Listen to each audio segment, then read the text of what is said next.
आजच्या कार्यक्रमातील अध्यक्ष माननीय गुरुजन वर्ग आणि माझ्या मित्रमैत्रिणींनो, आज लोकमान्य टिळक यांची पुण्यतिथी निमित्त मी तुम्हाला जे काही 4 शब्द सांगणार आहे ते तुम्ही शांत चित्ताने ऐका अशी माझी नम्र विनंती. स्वराज्य हा माझा जन्मसिद्ध हक्क आहे.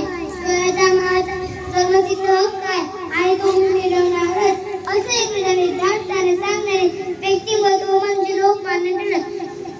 यांचे पूर्ण नाव बाळ गंगाधर टिळक हे होते, पण त्यांना लाडाने बाळ असे म्हणे, त्यामुळे मोठे सरदार बाळ गंगाधर टिळक हेच नाव. पण त्यांचे वडील टिळकांचा जन्म 23 जुलै 1856 रोजी महाराष्ट्रातील रत्नागिरी जिल्ह्यातील चिखली या गावी झाला. त्यांच्या वडिलांचे नाव गंगाधर असे होते, आईचे नाव पार्वतीबाई होते.